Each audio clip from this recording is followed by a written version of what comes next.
नमस्कार विद्यार्थियों। Last class में हमने चर्चा की थी विभिन्न प्रकार के जो स्वेलिंग्स हैं शरीर के अंदर, वो कौन कौन सी स्वेलिंग जो है वो इसके अंदर होती हैं, उनके बारे में हमने चर्चा की।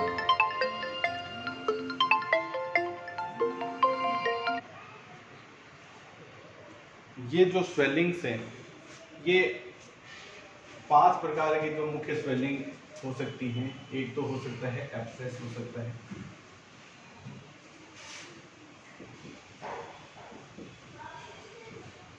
दूसरा सिस्ट हो सकता है, या तीसरी हीमेटोमा हो सकती है, या चौथा क्या है ट्यूमर हो सकता है, या हर्निया हो सकता है।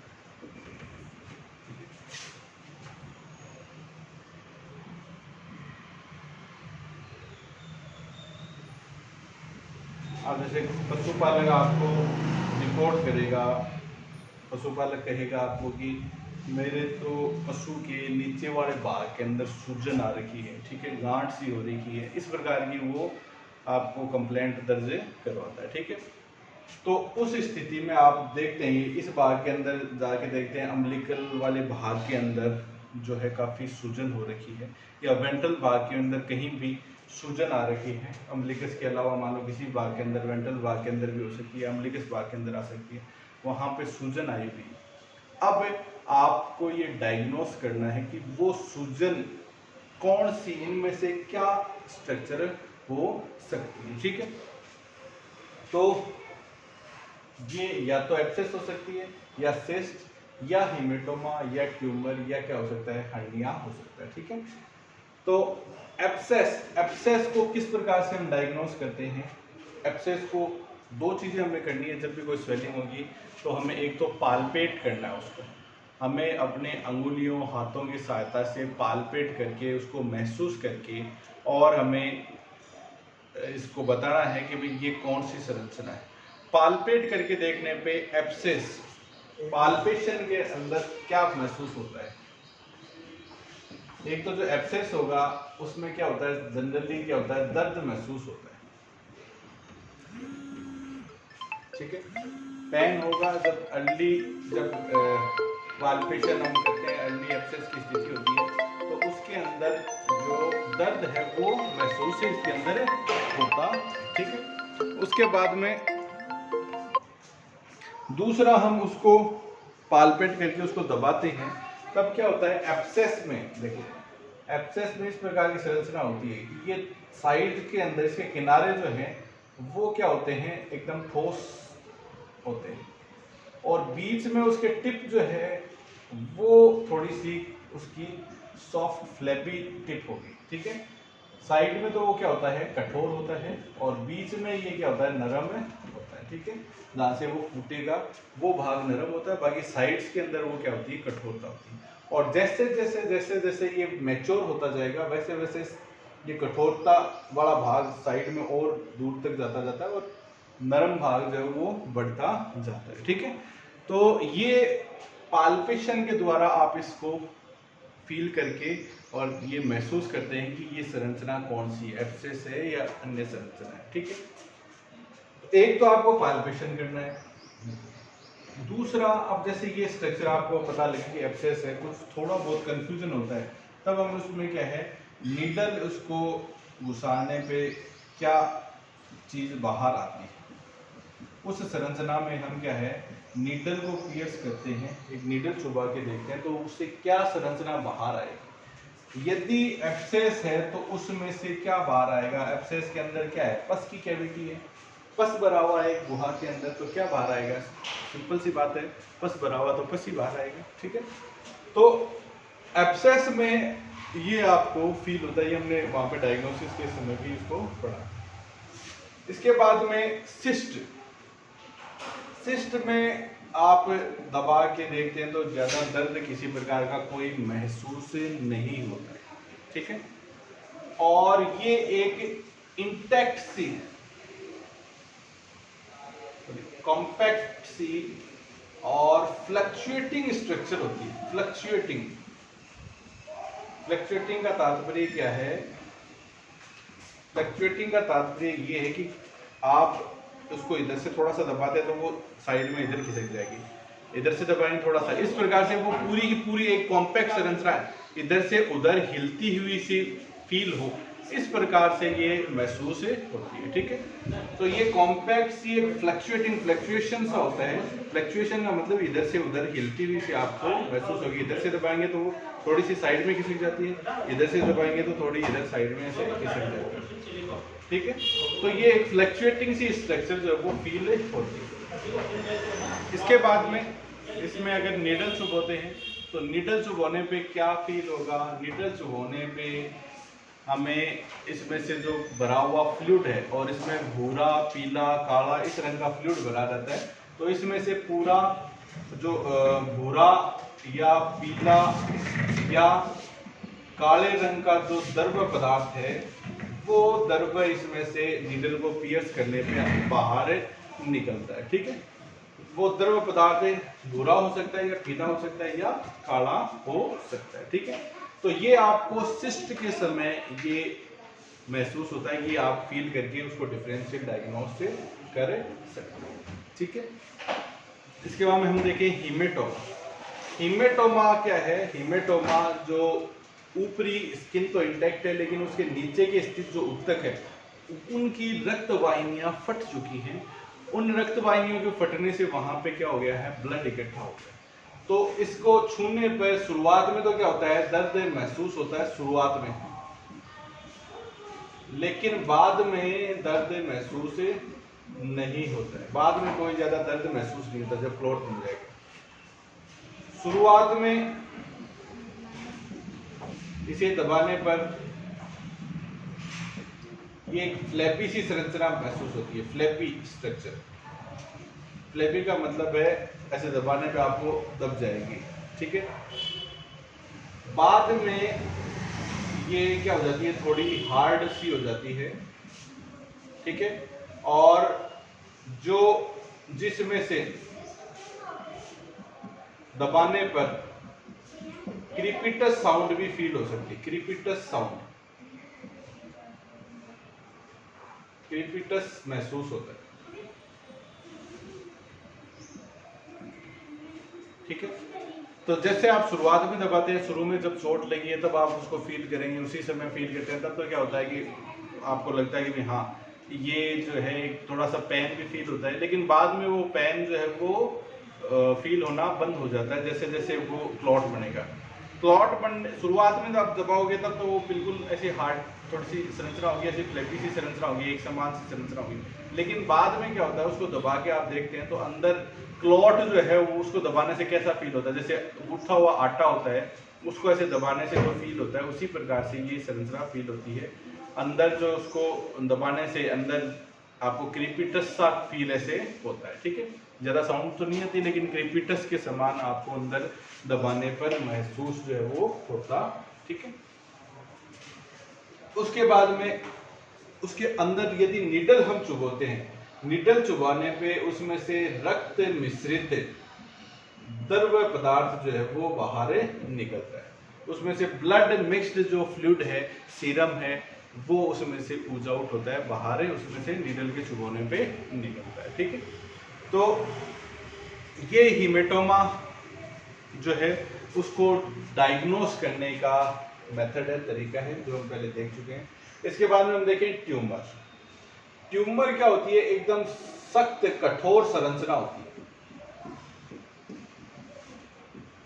जिसमें दर्द हो भी सकता है और नहीं भी होगा। ठीक है, सामान्यतः दर्द महसूस इसमें नहीं होता है लेकिन हो भी सकता है, इसमें से दर्द महसूस भी किया जा सकता है। ठीक है, और इसको आप छू कर देखेंगे तो बिल्कुल एकदम कठोर जैसे पत्थर नुमा एकदम सख्त जो है संरचना वो महसूस होती है, क्योंकि ये कोशिकाओं का समूह है, कोशिकाओं का एक संगठन है जो काफ़ी कठोर हो जाता है। ठीक है, तो काफ़ी कठोर संरचना ये महसूस होती है और उसमें दर्द फील सामान्यतः नहीं होता है लेकिन कुछ स्थितियों में फील हो भी सकता। ठीक है, और ये पूरी एक समान कठोर भी क्या होगी? ऐसा नहीं कि जैसे इसमें हम देख रहे थे एब्सेस में साइड साइड से थोड़ी कठोर होती है, लेकिन ये बिल्कुल पूरी संरचना एकदम सख्त है वो महसूस होती है। ठीक है, इसके बाद में जो नेक्स्ट नीडल चुभोने पे इसमें से कुछ भी बाहर नहीं निकलता है। नीडल आप जब पियर्स करके देखते हैं तो उसमें कुछ भी बाहर नहीं निकलता है। हो सकता है जो कई बार ब्लड वगैरह थोड़ा बहुत बाहर आ सकता है, बाकी इसमें से कुछ कोई फ्लूइड वगैरह ऐसा कुछ बाहर नहीं निकलेगा, कोई भी द्रव पदार्थ बाहर नहीं इसमें से निकलता है। फिर हम देखें हर्निया के बारे में। हर्निया जो है इसको हम पालपेट करके इसको जब दबाते हैं तो दबाने पर जो कंटेंट्स हैं वो अंदर चले जाते हैं, अंदर चले जाते हैं तथा पुनः छोड़ने पर बाहर आ जाते हैं।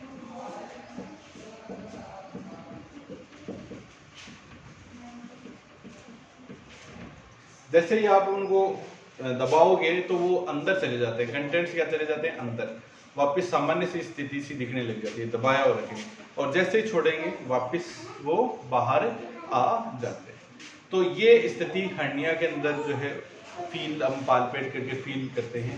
इसके अलावा आपको पालपेशन के उसके चारों तरफ पालपेट करके देखते हैं वहाँ पे, तो वहाँ हर्नियल जो रिंग है वो भी इजीली पालपेट की जा सकती है। ठीक है, और इन स्थितियों में क्या है कि आपको वैसे तो क्या है कि करना नहीं चाहिए, नीडल चुभोनी नहीं चाहिए कभी भी हर्निया की जब स्थिति होती है, हर्निया की स्थिति, क्योंकि नीडल चुभोने से उसके अंदर स्थित जो कंटेंट्स हैं उनके अंदर नीडल चुभती है, उनका फ्लूइड है वो बाहर आएगा। जैसे इंटेस्टाइन में नीडल चुभेगी, इंटेस्टाइनल फ्लूइड है वो बाहर आएगा और वो फ्लूइड वहाँ पे इन्फेक्शन पैदा कर सकता है। ठीक है, तो इसलिए हर्निया की स्थिति में नीडल को नहीं चुभोना चाहिए, क्योंकि उससे क्या है जो कंटेंट्स है, हर्नियल कंटेंट्स है, आंत है या आमाशय है या यूट्रस बाहर आया हुआ स्टेरोसील है, तो उनके जो कंटेंट्स हैं वो सामान्यतः क्या होते हैं बाहर आते हैं और इस स्थिति में वो उस भाग को इन्फेक्शन उसमें पैदा कर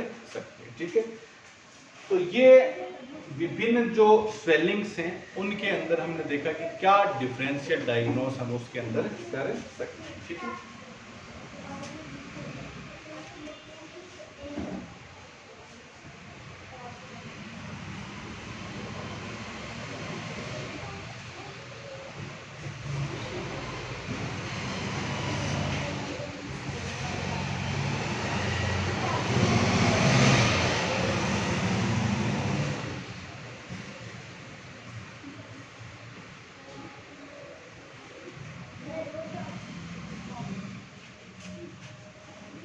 अब हम नेक्स्ट अपना एक टॉपिक पे चलते हैं जिसमें जो माइनर छोटे सी ऑपरेशन हैं, जैसे फायरिंग हो गया। ठीक है, इसके अलावा ब्रांडिंग हो गया। इसके अलावा हम देखेंगे पहचान के और भी तरीके देख लेंगे, लेकिन ये कुछ इनमें क्या होती है किसी छड़ को गर्म करके और विशिष्ट स्थान पर लगाया जाता है, क्यों लगाते हैं इसके बारे में हम देखते हैं। तो हम देखेंगे जैसे फायरिंग के बारे में। फायरिंग क्या होता है, किसी भी लोहे की छड़ को हम गर्म करके, वो लोहे की छड़ हो सकती है या अलग अलग प्रकार से, जैसे कोई पिन हो सकती है या कोई नीडल हो सकती है या कोई बटनुमा संरचना हो सकती है, इनको गर्म करके और हम किसी विशिष्ट स्थान पर अप्लाई करते हैं। किस स्थान पर, जिस स्थान में कोई दर्द की स्थिति हो, ठीक है, उस स्थान में सामान्यतः इसको अप्लाई किया जाता है और उसके एप्लीकेशन से उस भाग का दर्द है, जैसे कई बार जैसे घोड़ों के अंदर आप देखते हो, घोड़ों में बोर्ड टेंडन एक स्थिति होती है, टेंडन का खिंचाव हो जाता है, बोर्ड टेंडन, तो उसकी सूतनिंग के लिए हम क्या है, दर्द वहाँ का कम करने के लिए हम उस भाग के अंदर हम लोहे की छड़ को गर्म करके और उस भाग पे लगाते हैं। ऐसे ही क्रोनिक जो ऑस्टियाइटिस होते हैं,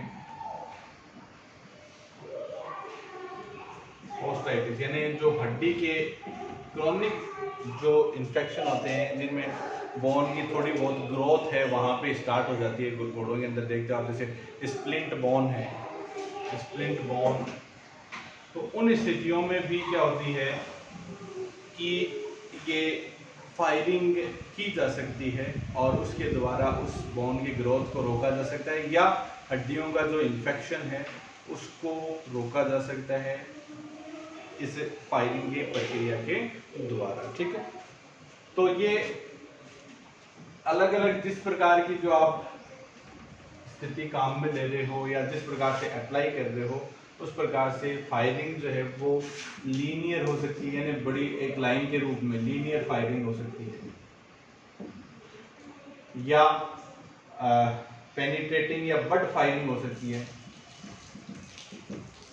या पिन फायरिंग हो सकती है। ये अलग अलग फायरिंग के जो है वो प्रकार हैं, या मिक्स्ड फायरिंग, इन सब का जो है मिक्स्ड रूप हो सकता है।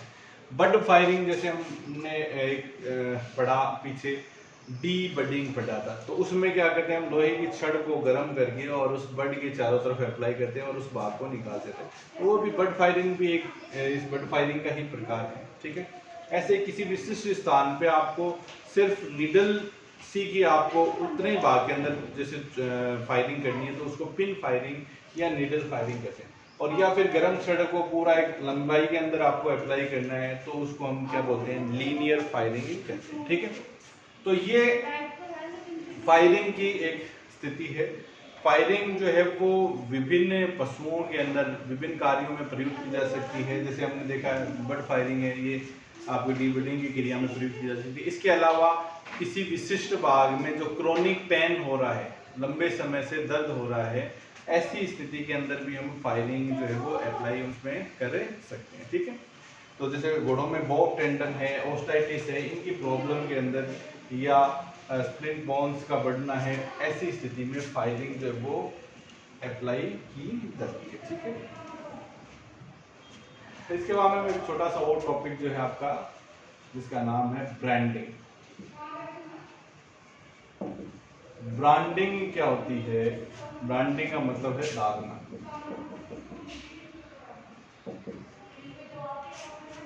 इसमें भी क्या किया जाता है, लोहे की छड़ है उसको गर्म करके और शरीर के विशिष्ट भाग पे लगाया जाता है। क्यों लगाते हैं?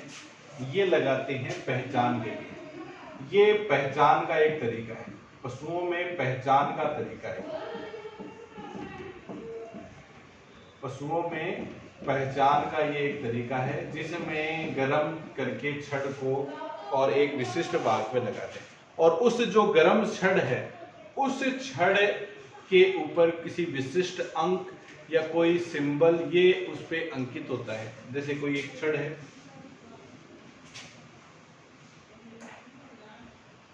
ये एक छड़ है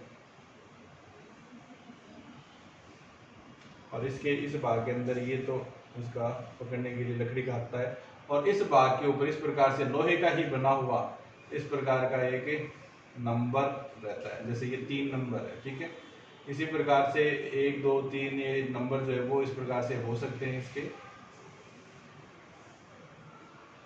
इसको जैसे ही आप गर्म करके और पशु के किसी विशिष्ट भाग पे लगाते हैं तो उस भाग के ऊपर ये नंबर जो है वो छप जाता है।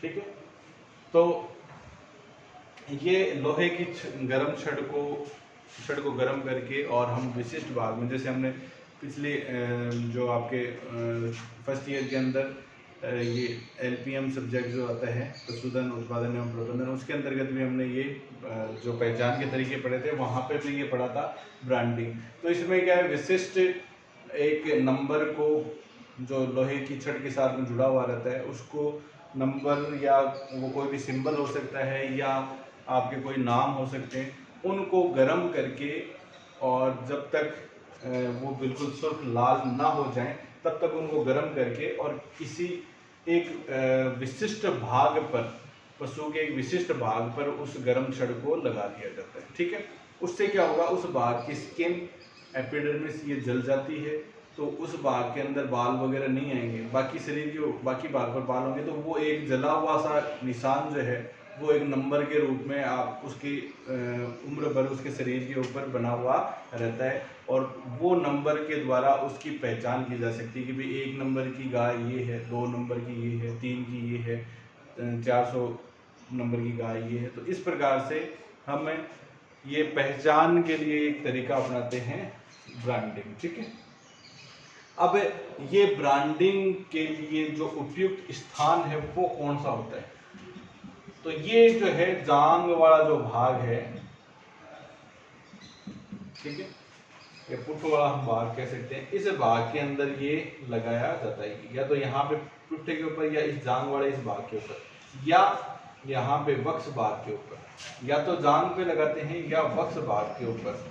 ये नंबर जो है, जैसे यहाँ पे ये 3 2 1 ये ऐसे जला दिया तो वो आपको जला हुआ वो नजर आएगा, ठीक है। बाकी भाग में तो बाल आएंगे लेकिन इस पे बाल नहीं आएंगे। या इस भाग पुट्ठे वाले भाग के अंदर यहाँ पे आपने उसके 3 2 1 ये नंबर जो है वो वहाँ पे पुट्ठे वाले भाग के ऊपर लगा दिए। तो इस प्रकार से ये जो वक्स वाला भाग है या जांग वाला भाग या कहीं हम पुट्ठे वाला भाग, उस भाग पर ये अप्लाई किए जाते हैं। उस भाग पे छड़ को गर्म करके, बिल्कुल सुर्ख लाल गर्म करके, और उस भाग पे कुछ सेकंड के लिए रखा जाता है, ठीक है। और इस प्रकार से जो नंबर है वो वहाँ पे लगाया जाता है, जिससे उस भाग की स्किन जो है वो जल जाती है। जलने से उस भाग के अंदर बाल वगैरह नहीं आएंगे। बाकी भाग के अंदर बाल आपको दिखाई देते हैं लेकिन उस भाग में बाल नहीं दिखेंगे। तो वो दूर से ही आपको क्या है वो नंबर जो है वो दिख जाता है, और आप पशुओं की पहचान कर सकते हो कि 321 नंबर की गाय कौन सी है, ये खड़ी है। 400 नंबर की ये है, 129 नंबर की गाय ये है, 4 नंबर की गाय ये है। इस प्रकार से आपको उस पशु की पहचान जो है वो काफ़ी आसान हो जाती है इस प्रक्रिया के द्वारा। लेकिन ये जो है सामान्यतः ये प्रक्रिया, इसमें एक दो डिसएडवांटेज ये है कि एक तो इससे क्या है कि पशु की खाल की कीमत जो है वो घट जाती है, क्योंकि ब्रांडिंग से स्किन है वो खराब हो जाती है, तो उस भाग की स्किन जो है वो खराब हो जाएगी, तो खाल की कीमत ऐसे में घट जाती है। और दूसरा जो इसका है कि भाई ये जो है सामान्यतः बड़े पशुओं में आप सामान्यतः काम में ले सकते हैं, छोटे पशुओं में ये विधि जो है वो काम में नहीं ली जा सकती, ठीक है।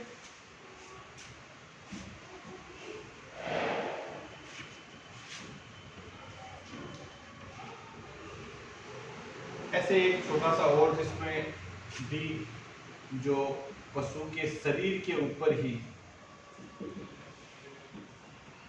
एक नंबर या नाम जो है वो गोद दिया जाता है, ठीक है, जिसको हम बोलते हैं टैटूइंग, गोदन।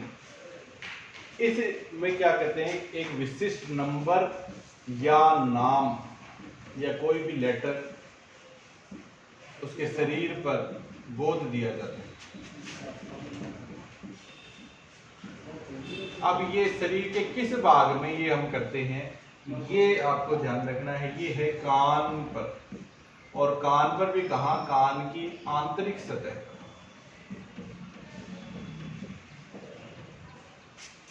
इसमें आपको जो काम में आने वाला जो इंस्ट्रूमेंट है उसका नाम है टैटूइंग मशीन। ये एक मशीन होती है इस प्रकार से, टैटूइंग मशीन इसको बोलेंगे।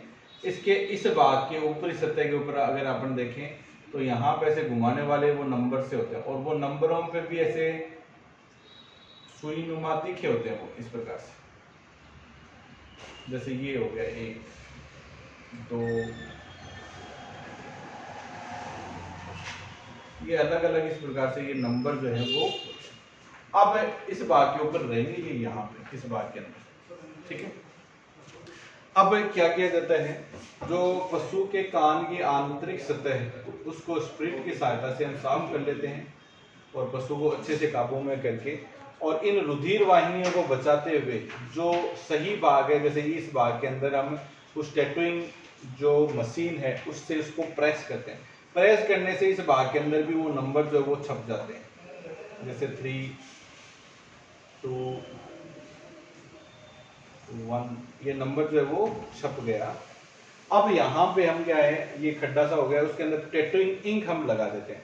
टैटूइंग इंक लगाने से उन खड्डों के अंदर क्या हो जाता है, वो इंक जो है वो भर जाती है। एक्स्ट्रा जो इंक होती है उसको हम वाइप आउट कर देते हैं, पहुँच देते हैं। एक्स्ट्रा इंक को इस प्रकार से पहुंच दिया। अब ये कान के आंतरिक सतह पे ये जो नंबर है वो आपको स्पष्ट दिखाई देता है। ठीक है, ये आप कान के आंतरिक सतह पे इसको आसानी से इसको देख सकते हैं, टैटू किए हुए नंबर को। तो ये भी एक पशुओं में पहचान का एक विशिष्ट तरीका है टैटूइंग। तो ये आप सामान्यतः जल्दी ही अवस्था में आप जैसे जन्म के तुरंत बाद भी इसको कर सकते हैं। ठीक है, और इसके और क्या मतलब कि फायदे हैं कि एक तो जल्दी शीघ्र ही इस अवस्था के अंदर किया इसको जा सकता है, और दूसरा इसका डिसएडवांटेज क्या है, इस विधि के क्या क्या आपको कुछ नुकसान क्या है, डिसएडवांटेज क्या है। तो एक तो ये है कि इस विधि के द्वारा आपको पशु को बिल्कुल पास में जाके और क्लोजली उसका इंस्पेक्शन करना पड़ेगा। पास में, बिल्कुल पास में जाके आप देखोगे तभी वो नंबर दिखाई देंगे। उसको कान को पकड़ के अंदर की दिशा से आपको देखना पड़ेगा, तभी आपको वो दिखाई देगा। तो ऐसी स्थिति में पशु को पकड़ना आवश्यक होगा।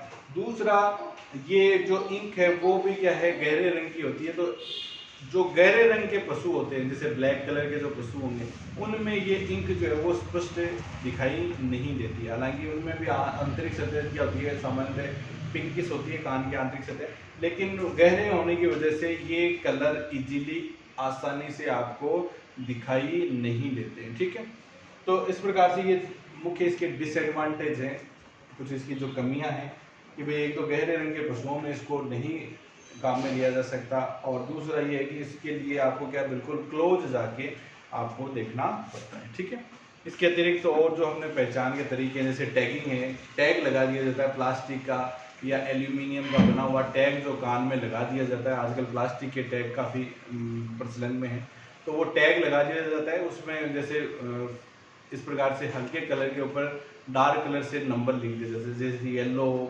आपका ब्लू कलर हो गया, उन पे जो है नंबर तो वो दूर से ही विजिबल हो जाते हैं। ठीक है, और वो टैग जैसे कुछ टैग जो हैं जैसे धातु के बने हुए होते हैं वो तो भारी होते हैं, लेकिन आजकल प्लास्टिक के टैग हैं वो काफ़ी हल्के होते हैं और उनसे ज़्यादा पशु को ऐसे बोझ भी नहीं लग पाता है और वो इजीली कान के अंदर पड़े रहते हैं। लेकिन उसका यही एक मुख्य डिसएडवांटेज है कि भाई टैग क्या होता है, कई बार कोई पशु गाड़ी के अंदर वहाँ पे फंस जाते हैं कान के टैग, तो वो उसको कान को नुकसान पहुंचा सकते हैं। ठीक है, तो ये मुख्य जो पहचान के जो तरीके हैं जो इनमें काम में लिए जाते हैं। इसके अलावा जैसे पिक के अंदर ईयर जो है, कान जो है वो काट दिए जाते हैं विशिष्ट क्रम में। ठीक है, विशिष्ट क्रम में कानों को काट दिया जाता है और उसके द्वारा उनकी पहचान की जाती है। उन विशिष्ट क्रमों के कुछ नंबर होते हैं जिनकी सहायता से उस पशु की जो है वो पहचान की जा सकती है। ठीक है, इसके अलावा जो अन्य जो तरीके होते हैं जिनके द्वारा जैसे कि पशुओं के बालों के विशिष्ट क्रम में कटाई करके जैसे ऊँटों के अंदर करते हैं, या शरीर पे कुछ रंग लगा दिया जा सकता है, जैसे भेड़ों के अंदर विशिष्ट अलग अलग समूह की जो भेड़ें होते हैं उनमें पीला, हरा, लाल ऐसे अलग अलग रंग जो है वो उनमें लगा दिया जाता है जिससे उन पशुओं की पहचान हो पाती है। इसके अलावा नेक कॉलर, गले के अंदर जो है पट्टे के ऊपर उसका नाम या उसका नंबर जो है वो लिख दिया जाता है। इस प्रकार से हम उसकी पहचान कर सकते हैं। ये विभिन्न तरीके हैं जो पहचान के तरीके हैं, जिसमें से सर्जिकल में आपने देखा कि जो टैटूइंग है, टैगिंग है, ये विशिष्ट तरीके सर्जरी के अंदर होते हैं। ठीक है, तो ये कुछ माइनर जो छोटे मोटे जो उनकी पहचान हेतु जो तरीके अपनाए जाते हैं जो सर्जिकल प्रोसीजर में ही सम्मिलित होती है, माइनर सर्जरी के अंदर सम्मिलित होते हैं। ठीक है, उनके बारे में हमने आज देखा। नेक्स्ट जो क्लास है उसमें एक और आपका जो बड़ा टॉपिक है जिसका नाम है फ्रैक्चर, उसके बारे में हम पढ़ेंगे। ठीक है, धन्यवाद।